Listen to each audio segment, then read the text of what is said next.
Okay, we're recording. All right. You want me to start? Please. I wrote this about 3-4 weeks ago, so it's not so much appropriate as it was then, but it's still appropriate, especially when you're down here in the South. But talking about fall weather, and fall's upon us. The several things you need to look out riding in the fall. Look out for dry or wet leaves. Dry leaves, they create some problems. They hide potholes. Try not to ride through clumps of leaves with the rain or an early morning mist. They're slippery. Try to avoid leaves altogether when you're riding. Remember that this is deer season. Deer are more active in the fall, whether it's because they're searching for food or because hunters have pushed them into unfamiliar territories. And deer can cause major problems on a motorcycle. Believe me, I know, I speak from experience. There's more collisions with deer in this season, so just be on the lookout for them. Watch them, especially in the median and when you're on the interstate. Cold autumn nights will can be unpredictable. So you can get up in the morning and it's nice and chilly. In the middle of the day, it's beautiful, and then it starts getting cold again at night. Make sure you layer your clothes and be ready to take on or put on or take off as the temperature increases or decreases. And finally, also, because of the frosty nights, look out for frost and black ice. You can have a beautiful day. It's not going to be raining or anything, but in the early morning, you can still have ice on the road. So just remember extra care when you're riding in this kind of a season. Nicely done, Keith. David, good job. David, do you have an inspiration?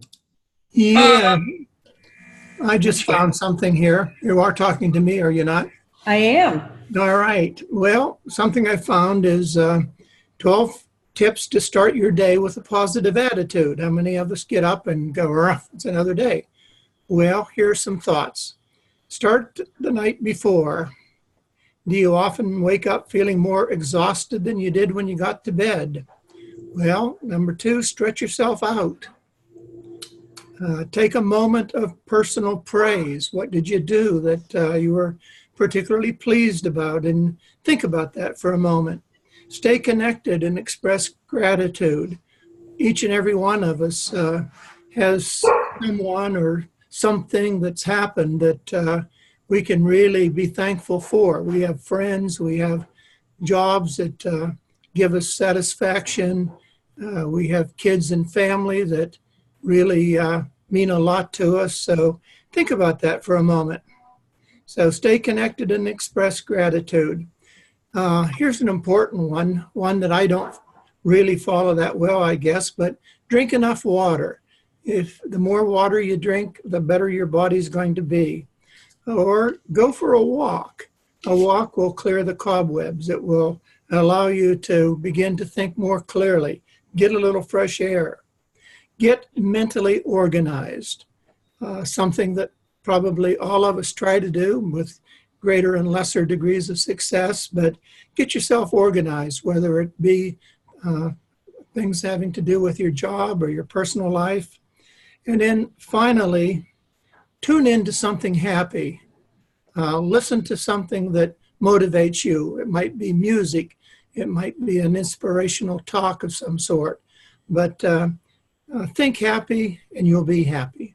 There you go. Thank you. Nicely done. Where'd Jerry go? Jerry. Oh, momento. How do I change this? Hit close on that? Okay. Yeah. Now what? And then you go back again. Go back. There you Ah, go. here we go. Hola, ¿cómo estás? Can you hear us? Yes. We're muted. Are we muted? Yeah. Or are we on You're mute? not muted. Uno sorbese, por favor. We're here. We're on, right? Comment-vous aujourd'hui? Can you hear us? Yes, introduce your friends. Je viens travailler avec. Jerry, introduce All right. your friends. Kyle. Gallo, number 2. Oh, Jerry. Justos. This is Carly from Iowa City. Hi. Hi. What? You're way behind. 10 seconds. Yeah, 10 seconds behind. You can hear us, correct? Yes. Can Can you hear us? Yes. Yes. All right, let's walk around a minute. Here's where the doctors have been doing the vision testing today. You guys are gonna love this. Check this out. Can you read it? No. Yes. Yeah. Oh, where is it? Cool, huh? All right, let's walk around a second here. We got all this equipment we're using. We're gonna go say hi to everybody. We got a couple other Rotarians besides Emilio. We're gonna. Here's Mateo. Mateo runs the clinic. Hey, everybody. Say hello, Mateo. Yeah. Hola. Hola. Hola. Mucho gusto. Yeah. Here's Nicole, Nicole. from Florida. She's a former Rotarian. Hola. We're gonna work on that. There's Pablo. Pablo. No, Pablo. No, Pablo. No, Pablo. No Pablo. And it's about time for supper, so we're gonna cut out on you and say, hola, everybody. About half of them are Rotarians. Enjoy. We just got called to supper, so. Bye, everybody. Bye. Thanks, Jerry. Thanks for checking in. Be careful. Have fun down there. All right. Yeah, if you guys have been watching and if anyone wants to connect with me, I will on Facebook. It's Jerry WJ, all one word.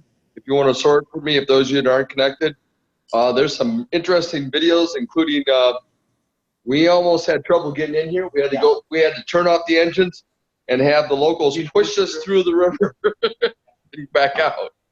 So unique new experiences. Yeah. Love it. Wow. Hold on. Hasta la vista. See you, everybody. Hasta luego. How do we get out of here? Hasta luego. So click on yourself. Click on yourself. Yeah. And then leave. Bye. Hey, John Bye. Cram, were you leading Bye. that group? What, that? No. But I did recommend use of a GPS. I just figured the way they had to be pushed out of a dirt road that maybe you were involved. I'm never going to hear the end of that, am I? Get a GPS, but not John's. Your reputation precedes you. It's very sad. All right. So I have a pre-recorded program that Jim Dodmead did. I mean, I know he talked to a few of you. So I'm going to play that. It's about 30 minutes long. He did a really good job on it. We recorded it probably 2-3 weeks ago. So I'm going to start that if that's okay with you guys. You're the boss. I'm the boss? No. Get it? Okay. Hold on. Give me a second. Okay, here we go. Okay, I titled this presentation, Lest We Forget. It's a Veterans Day presentation for the Rotary Club of Motorcycling Rotarians. I'm going to start out by talking about HM2 Steve Cromwell. He's a friend of mine from my last Rotary Club. Steve was the bravest guy I ever met, and he never touched a gun. He was in the first wave of the landing on Omaha Beach as a corpsman, and the stories he told me were horrifying. A few years ago, he called me up and he says, I can tell you exactly where I was 50 years ago today. I said, where is that? And he said, D-Day, Omaha Beach, 1944. Steve passed a few years back, but he's a guy I'm never going to forget.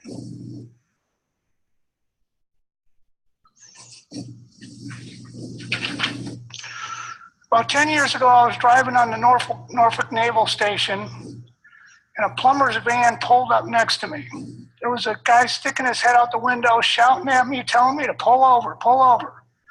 Couldn't understand him, so I pulled over, and this burly plumber walks up to me, gives me a big hug, and says, welcome home. It was then that it struck me he had seen my Vietnam veteran's license plate. This was a common greeting between veterans, and this is the first time anyone had ever said it to me. The reception that I received in San Francisco in 1972 was a little less cordial.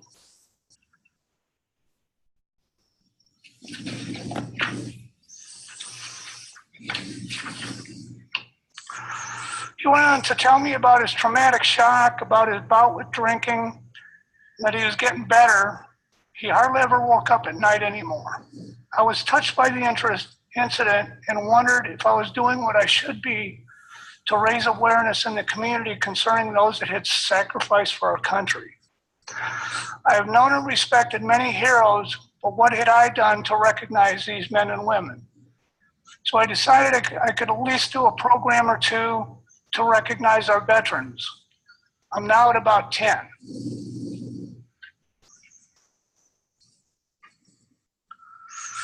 In 1918, on the 11th hour of the 11th day in the 11th month, the world rejoiced and celebrated.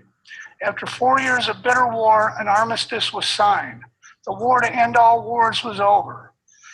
The First World War left 9 million soldiers dead and 21 million wounded, with Germany, Russia, Austria, Hungary, France, and Great Britain each losing nearly 1 million or more lives. In addition, at least 5 million civilians died from disease and starvation or exposure. For the most part, the people of Europe greeted the outbreak of World War I with jubilation. Most patriotically assumed that the country would be victorious within months. By the end of 1914, well over 1 million soldiers had been killed on the battlefields of Europe, and neither the Allies or the Central Powers had a victory in sight.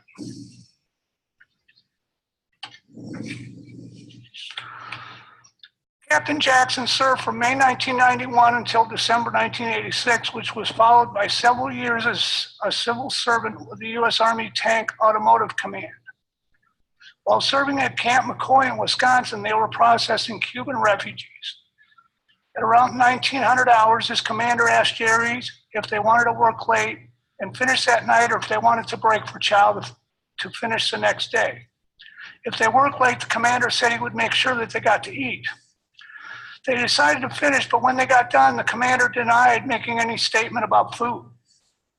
Jerry stepped up to the plate and got the chow hall opened back up and sent someone into town for pizza. They all had a great time that evening, and his troops always remembered Jerry looking out for them. They made sure that they reciprocated and taught him as much as possible during his tenure. Jerry also presented to the UN researchers at NATO headquarters. Jerry almost presented to the UN researchers at NATO headquarters and almost caused an international incident. The translators told Jerry that jokes don't translate well and he shouldn't tell any. Within minutes of starting, Jerry didn't think it was going that well, so he told the joke. Translators weren't very happy, but the crowd laughed. In fact, it went well enough that the French delegation invited Jerry to visit their research and development center. I'm proud of Jerry and his service. On the Western Front, the battle line stretched across northern France and Belgium. The combatants settled down in the trenches for a terrible war of attrition. In 1918, the infusion of American troops and resources into the Western Front finally tipped the scales in the Allies' favor. Germany signed an armistice agreement with the Allies on November 11, 1918. World War I was known as the war to end all wars because of the great slaughter and destruction it caused. Unfortunately, the peace treaty that officially ended the conflict, the Treaty of Versailles of 1919, forced punitive terms on Germany that destabilized Europe and laid the groundwork for World War II.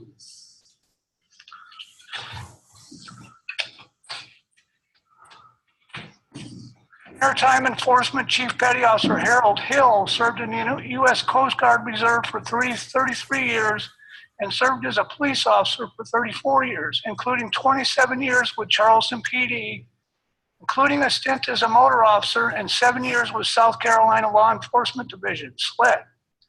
Chief Hill recalls USCG duties with drug interdiction and search and rescue missions, which usually do not occur on sunny summer days.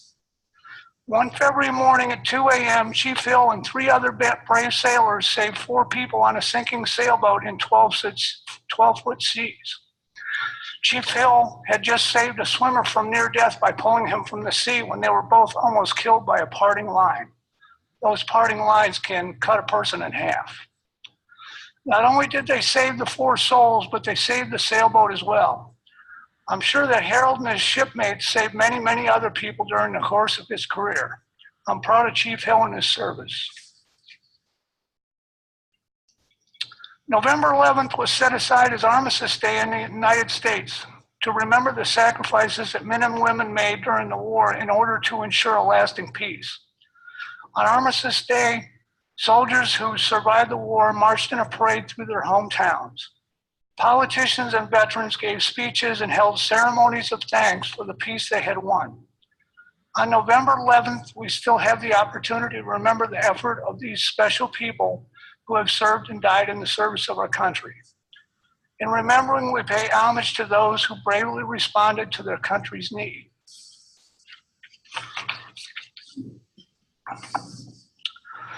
During Keith Lundgren's first attempt at college, he majored in beer drinking and partying. Unfortunately, that didn't work out, and he ended up in the United States Marine Corps as a radar technician for Hawk anti-air missile system. He served for 4 years, 14 months of which were in country in Vietnam.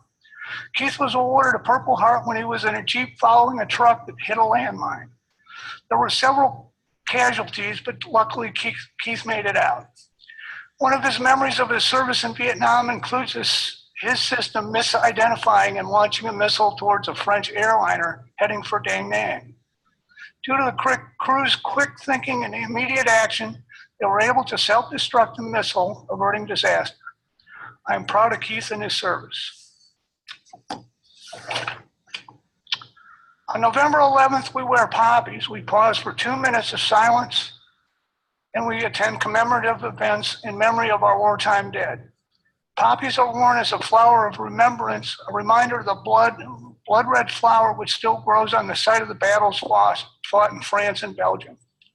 Lieutenant Colonel John McCrae, during the terrible bloodshed of the Second Battle of Ypres, in the spring of 1915, wrote the poem In Flanders Field of these flowers which lived among the graves of dead soldiers.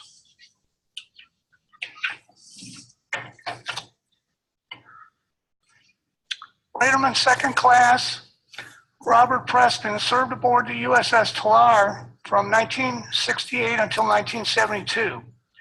He served in 3 campaigns during the Vietnam conflict, and during one of these cruises, the ship had a port visit in Japan.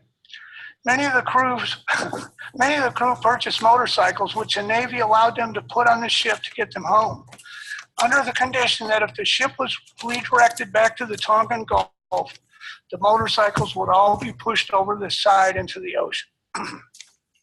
Robert was lucky enough to get the Honda CL350 he purchased back to San Diego, where he rode it for a year.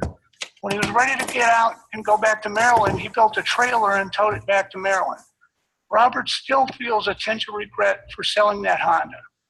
He bought it for $350 and sold it for $800, which paid for the birth of his first child. He is probably better off now with his Super Tenera. I'm proud of Robert and his service. The flowers and the larks in the poem serve as a reminder as reminders of nature's ability to withstand the destructive elements of war by men, a symbol of hope in a period of human despair. The poppy was adopted for symbolic purposes after the First World War. A French woman, Madame E. Guerin, suggested that to Field Marshal Earl Haig of the British forces that women and children in devastated areas of France could produce poppies for sale. The first Poppy Day appeal was in November 1921 and has continued since in Britain and other countries. In America, many of the poppies we wear are made by disabled veterans. We wear the poppies as reminders of those who died while fighting for peace and reminders of the horrors of conflict and the beauties of peace.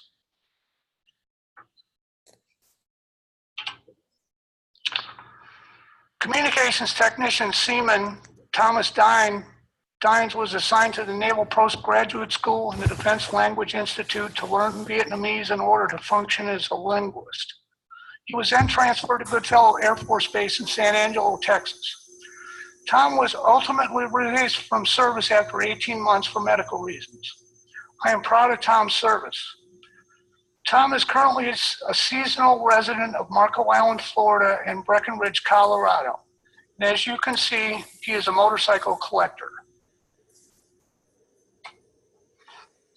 I say that because one time my boss asked me what kind of motorcycles I had, and I listed off 3 or 4 of them, and he says, "You're not a rider, you're a collector." So. Also in 1921, an unknown World War I American soldier was buried in Arlington National Cemetery. This site on a hillside overlooking the Potomac River, and the city of Washington became the focal point of reverence for American veterans. Congress voted Armistice Day a legal holiday in 1938, 20 years after the war ended. But by now, Americans realized the previous war would not be the last one. Specialist Scott D. Nelson served in the Army and National Guard from 1984 to 1995. He performed duties as a special electronics device repairer and a payroll specialist, and then finally as a Korean linguist. He attended training in Fort Gordon, Georgia, and Monterey, California, both locations I consider to be very nice. A friend of his went out and purchased a Virago in town and took Scott for a ride. Within months, Scott had his own bike and has been a Motorcycle Safety Foundation instructor since 1991. The GI Bill paid for Scott's education as an automobile mechanic, which Scott followed with a Bachelor of Arts degree from the University of Minnesota. From the photos, you can see that Scott has a penchant for go-fast motorcycles. I am proud of Scott and his service.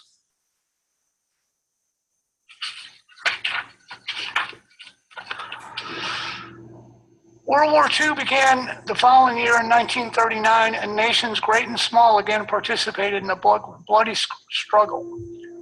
My friend, then hospital corpsman Steve Cromwell, remembered this war well. He participated in the Battle of the Bulge, had a ship get sunk in the Pacific, survived the Normandy invasion, survived a kamikaze attack in Okinawa, and was on the Missouri in Tokyo Bay for the surrender of Japan.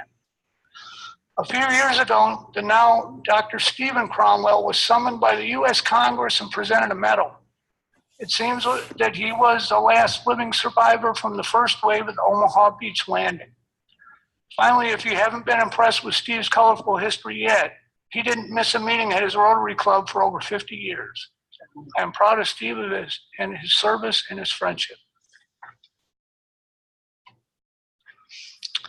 Machinist mate First Class Bill Boyd, now previous District Governor Bill Boyd of the E Club of the Carolinas, recalls that on June 8, 1967, he was on routine operations in the Mediterranean Sea when the captain announced over the public address system that the USS Liberty had been attacked.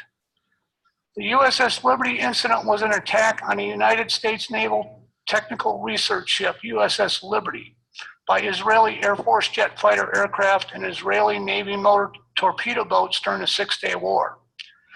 Within 30 minutes, Bill was in the center of the convoy, close to 30 vessels, with close to 30 vessels. He was awed by how fast the convoy came together.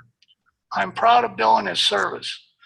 I included Bill, and I included a colonel a little later because they were significant members of my last club. So Bill's an impressive guy.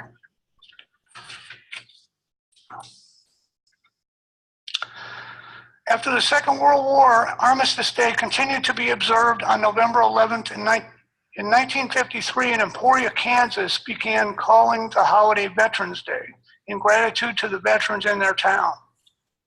To this day, Emporia Gazette publishes a list of all veterans that live in the area, including a complete list of Emporia residents that have been killed in combat, dating back to the Civil War.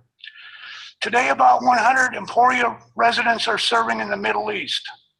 Soon after, Congress passed a bill introduced by a Kansas congressman renaming the holiday to Veterans Day. In 1954, President Eisenhower signed a bill proclaiming November 11th as Veterans Day.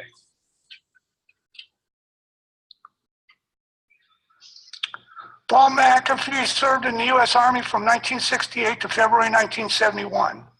He served in Vietnam from January 1969 to January 1970 in the 18th Engineering Brigade as a radio operator, a photographer, and a communications chief. He finished his service in Germany in the 3rd Armored Division. Paul is a combat service disabled veteran. I am proud of Paul and his service. Interestingly enough, Paul returned to Vietnam in 2011-2012 to teach college classes in business using experiential training. You can see this on his blog, which is shown on his blog, on the slide, www.paulmcafee.com, to see what he is now doing in Singapore. I'm not sure how long he's going to be there, but it looks like he's kind of a fixture in Asia now. So,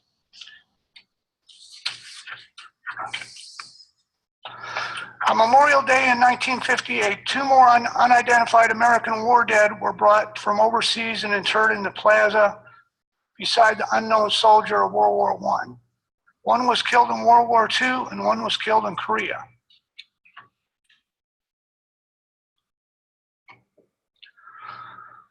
Colonel Gary Goforth, U.S. Army, and also past president and previous district governor of the Rotary E Club of the Carolinas, remembers another memorable military incident. At the request of the U.S. Army Surgeon General in the early 1990s, the colonel had the opportunity to lead 2 teams to Western Samoa to help with a training course in pre-hospital trauma care with a follow-up mass casualty exercise to show the value of the training. The team trained about 20 EMS and hospital personnel in pre-hospital trauma care during the first trip. When the team returned in 2 years, they conducted a large mass casualty exercise using 70 students from a local school. A bus wreck was simulated at a major intersection on the island, which allowed the EMS system and hospital to respond. The colonel was very pleased to see how well the trained paramedics and hospital ER staff did compared to those who had not received the training. He then had the opportunity to meet with the Western Samoa Prime Minister, military leaders, and the Australian ambassador on that trip. They gave him a very large staff, a fancy walking stick to bring back to the U.S. Army Surgeon General. This got quite a bit of attention since he needed to bring the item on his flight as a carry-on. I'm proud of Dr. Goforth and his service. Next year, I'll tell you about the time he was doing surgery and an unexploded shell rolled into his feet. So that's a pretty good story too.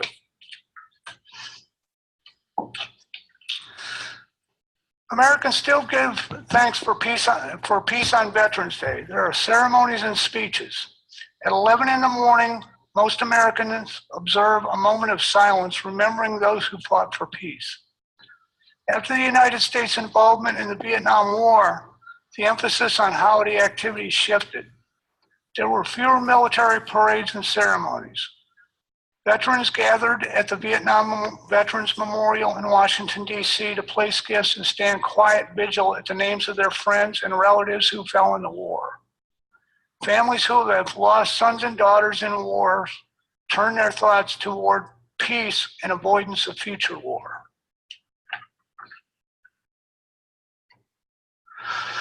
Aviation electronics technician, second class, and past president of the Rotary Club of the Carolinas, Mike Emily, recalls working 12-hour shifts 7 days a week at sea, mostly at night due to daily flight operations. He did get tired of being at sea, but enjoyed seeing the world, visiting many interesting ports such as Naples, Cannes, Athens, Livorno, Beirut, Barcelona, Gibraltar, and Istanbul, among others. He once spent 45 days at sea without seeing land. The scariest thing during Mike's service was right after the leader of the Soviet delegation to the United Nations, Nikita Khrushchev, was upset, very upset, so upset that he took off his shoe and banged it on the table to underscore his anger. It was the 12th of October, 1960, and his anger had been brewing for nearly 2 weeks. Mike remembers seeing many planes on the flight deck ready for launch with atomic weapons locked and loaded. An armed Marine stood beside each plane the entire time the atomic weapons were outside the magazine. I'm proud of Mike and his service.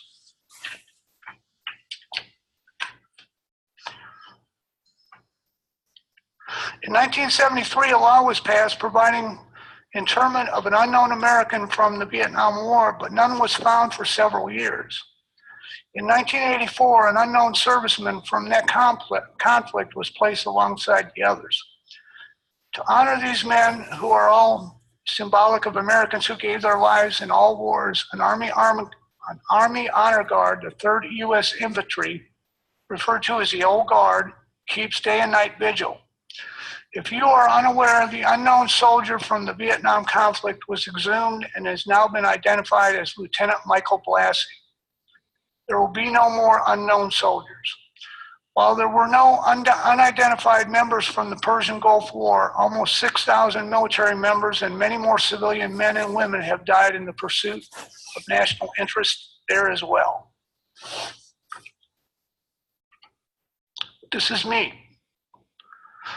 When I was still on active duty, my wife was scheduled for surgery at 10 a.m. one morning. This is in the Philippines. While the surgery was ongoing, I was directed to report to the ship immediately. We were deploying on special operations to an undisclosed location for an undisclosed duration of time, and we were leaving in 4 hours. We were advised to ensure that we had our full sea bag, as the climate could vary significantly from the current locale.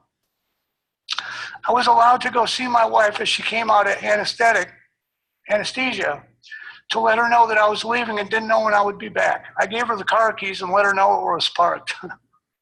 One of the most exciting events in my career happened during those operations. In fact, many exciting things happened.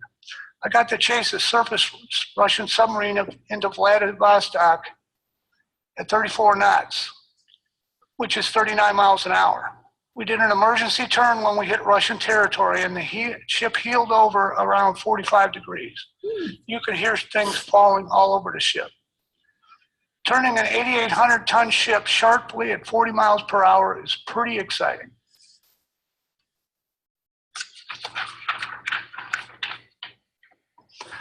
In 1986, the Korean War Memorial was open to the public. This is also referred to as the Forgotten War.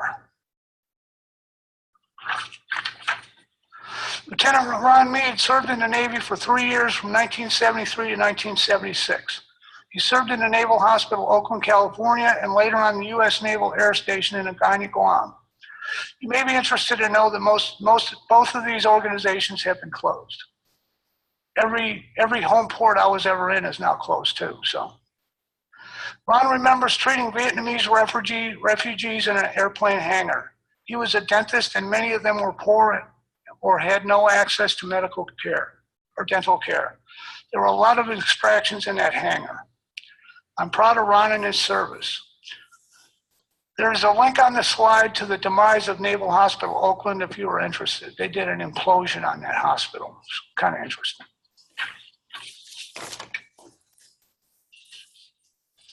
In 2004, the World War II Memorial was finally open to the public. My friend Dr. Cromwell was invited and given a front row seat at the opening ceremony. Today, hundreds of thousands of American men and women serve around the world in service to our nation. So far in the war on terror, we have 6,717 people dead, 50,987 wounded, for a total of 57,614 military members wounded or killed. I hope that you will take some time to reflect on their service, sacrifices, and contributions. I know that I may have not mentioned everyone in the club with military service, but I do want to tell you that I'm thankful for your service. I also want to say, welcome home. Master Sergeant Terry Moore served 8 years of active duty and retired from the Army after 41 years of service. He served on active duty in both Desert Storm and Noble Eagle. Terry started out as a military police officer and ended his career as a criminal investigation division agent, CID agent, involved in crime and terrorism. Terry's day job was as the Department of Homeland Security custom agent investigating child pornography and commercial fraud cases. He is now retired from DHS and is employed as his wife's household projects lead. When I called him, he was installing track lights 14 feet up. In addition to his participation in our club, Terry also spends a significant amount of time working for District 7770. I'm proud of Terry and his service.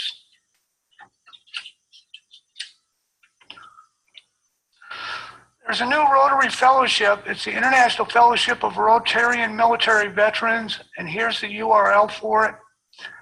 I'm not sure if military service is in the same vein as service above self, but were there no military, there might not be a Rotary International. Please join me in saluting our service veterans for their service and sacrifice. And I have one more that I couldn't collect. I just couldn't get a hold of him. He let me know when he was doing his me presentation, he mentioned military service. I hadn't heard from him before. I tried to get a hold of him, but he was in, I guess he was teaching the Rotary Leadership Institute somewhere. I'm proud of Indian John and his service. Next year, I'll tell you about it. In short, we have a lot of service veterans. I was actually surprised when we started out. I only heard from maybe 2 or 3 people, but by the end, we now have 15 or 16 people. So it was pretty interesting talking to them and getting to know them. So welcome home, everybody, and that ends my presentation.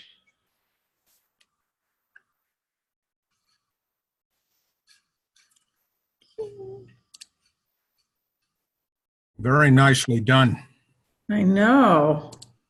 I think we also need to remember our Canadian veterans. Yes. Bruce, you were one, weren't you? No, I was not a veteran. No. Oh, I thought you were. I ride with some veterans, Mike Atkins, and I ride with some veterans as supporters.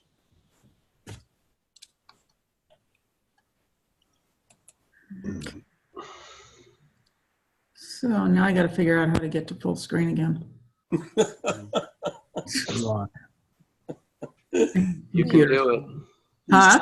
You can do it.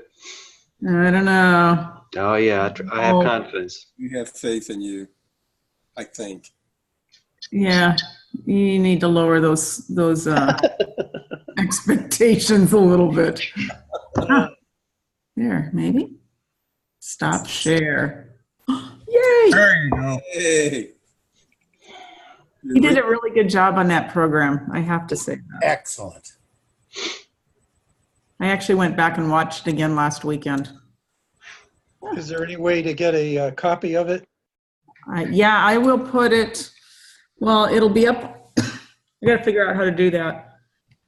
I'll upload it, excuse me, to our Gmail account, the club's Gmail account, and then send a link out where you can download it from there. Thank you. You're welcome. Let's see. We got Jerry on here. I need an inspiration person for next week. Any volunteers? Be treasurer, boy. Huh? What they had been doing. Not me. I'll be tied up at the Zone Institute. Okay. Harold, I've already done mine, you thanks. done one? I don't want to bore everybody to tears again. You'll be But we're okay. inspired by you, That would Harold. be the day. That would be the day, Harold. How about Dave? Yeah. Yeah, I won't be able to make it next. I have a board meeting next week, so I won't be on. That's the little piece up front, right? My God. How about our president? I've done one once. I don't want to hog this. I don't want to hog the show. Throw me in there. That's cool. Who said that? Scott. Scott? Awesome. Now they. Yay, Scott. Thank you. Sure. Thank you. Way to Scott. volunteer. I will attempt to be inspiring. I'm Oh, no. slacking on some other email that I got from Linda, so I feel like I should throw in a little extra. Okay, we have a board meeting next week. So be forewarned. And next week, there's going to be a representative from RA's Foundation office, Adina Mahovic. She's going to talk about giving and recognition with the Rotary Foundation. Hey, Linda, will we have a quorum next week? I don't know. I'll have to look. We should. Because Jerry's not available and I'm not available, so. I think we'll still be okay. Yeah. I'll double check. And I need volunteers for the nominations committee. So we got to get that done here in the next couple of weeks. So keep that in mind. It's just a short-term project, but it's important. If you're interested in doing that, let me know. Just shoot me an email. Are we following the normal Rotary year, July Yes. 1? Yes. So I would say before Christmas, we need to have an election and vote the new ones in. Yes, we do. Yep. Because if we don't get it done, it just messes things up a lot. Start getting weird emails. The other thing I wanted to ask you guys is November 21st. So in 2 weeks, it's the day before Thanksgiving. Do you guys want to meet that day? I will not be available. Yeah. Chris is saying no, Brian's no. I won't be available either. Okay, so anybody else want to be crazy? No? Okay, so let's just say no meeting on the 21st of November. Then the other day, the day after Christmas, Oh, the 26th. Yeah, so most of our clubs don't meet the week of Thanksgiving, the week of Christmas, and the week of New Year's. Okay, you want to stick with that? sounds Good. Okay. Good. reasonable. You guys won't know what to do when it's time to come back. Right. That doesn't hold true for our newest members like Harold. True. Hey. What am I going to do, meet by myself? You could. I It'd be could. lonely though. I get Let us know how that works out for you. I'll go visit Terry. There you go. Anybody have anything they want to bring up? Your business, anything? I just want to know how Chris Jones can hold that smile for so long. It's a permanent smile. What can I say? That's because he got that new grandbaby. You too, Madam President. I know. She's gaining weight. Yay. Finally passed her birth weight. It only took Mine's 3. up to 9 pounds. What about yours? 7'5". She started at 7'3" and lost 15% of her body weight before they went to the first pediatric appointment, and then she slowly started gaining again. Yep, I understand. Is that normal in a newborn? No, she was born drug affected. Her birth mom is a heroin addict, and she was taking the artificial form of heroin while she was pregnant. So Isla has to come off of that, and it'll take up to 6 months. Brian knows about that stuff, I think. Yeah. So, she's got a couple of hurdles to overcome, but she's actually passing all of her tests, so she's doing good. And she's cute. Cute's a survival trick at that age. That's true. She throws up a lot too. Yeah, that's why. Anyway, so that's what we have. Anybody have anything else? Nothing? Just glad Jerry was able to make it. That was dicey for a while. It's pretty cool. Yeah. So I'm up. Huh? What? Need to see what he's working on, that's all. Yeah. So I will upload that video to the Gmail drive, and then the recording will be up later this evening. Anything else? If not, we're done for the day. So It was tune a in. great presentation. Yeah, it was an awesome presentation. Excellent, It was yes. very, very good. Was indeed. Now the Well, bars. happy Veterans Day to everybody. Yep, Yes. you too. Thank you. All the rest of you too. Okay. Well, I guess we will see you guys, most of you, next week. Sounds Right. good. Have a good weekend. You You can do the too. four-way test? Oh, yeah. Oh, yeah. Hey, I can do it. Of the things we think, say, and do, first, is it the truth? Second, is it fair to all concerned? Third, will it be beneficial? I'm sorry. Well, do good Will will. it build goodwill and better friendships? And fourth, will it be beneficial to all concerned? And number 5, Is it Will it fun? be fun? is it fun? There you go. Adios, friends. Bye, Take guys. care, everybody. Have a great week. Long. Good night, all. Night. Good night.